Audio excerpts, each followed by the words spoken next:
양육비를 주지 않아서 무책임하다는 비판을 받는 나쁜 아빠, 나쁜 엄마들이 있습니다. 낳아만 놓고 양육은 책임지지 않는 무책임한 부모에 대해서 법원도 철퇴를 내렸습니다. 재판에 넘겨진 나쁜 아빠를 법원이 처음으로 법정 구속한 겁니다. 실형을 선고받고 구속된 나쁜 아빠는 밀린 양육비만 10년간 9,600만 원입니다. 액수가 커서 그렇지 매달로 계산하면 고작 80만 원입니다. 물가도 많이 올랐는데 두 아이 공부도 시켜야 하는데 아이 둘을 키우는 데 필요한 최소한의 그 어떤 의무조차 하지 않은 겁니다. 무려 10년 동안은요.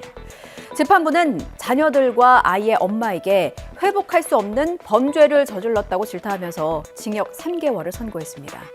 집행유예가 아니어서 다행이고 첫 법정 구속이라서 의미가 있습니다만 글쎄요, 3개월이라 아이들과 엄마의 10년, 그 인고의 세월에 비하면 어림도 없다 생각합니다. 안동준 기자입니다. 40대 남성 A씨는 지난 2014년 아내와 이혼했습니다.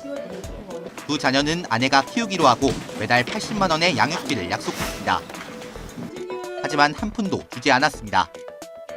지난 2022년엔 법원의 감치명령까지 받았는데 달라지는 건 없었습니다. 재판부는 A씨가 이혼 후에도 미성년 자녀를 부양할 의무가 있었음을 알고 있었다면서 불착기 기사로 일하며 급여를 현금으로 받고도 이를 지급하지 않아 비난 가능성이 크다고 판단했습니다. 또 피해자는 이행 명령 청구와 강제 집행 등 모든 방법을 동원했지만 양육비를 받지 못했고 A씨가 미성년 자녀와 전처에게 회복할 수 없는 범죄를 저질렀다고 덧붙였습니다.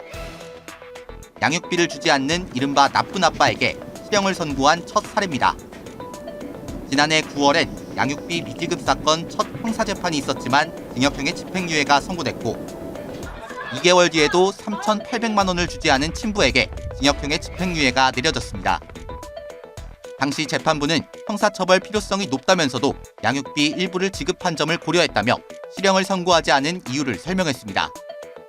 재판부에서도 이 문제를 엄중하게 보고 계셨다는 뜻이고 그것이 선례가 돼서 다음 양육비 문제에 대해서도 좀 강력한 그런 처벌이 이제 좀 나올 수 있게 됐고 하지만 형사처벌을 떠나 받지 못한 양육비를 돌려받는 건 별개의 문제입니다.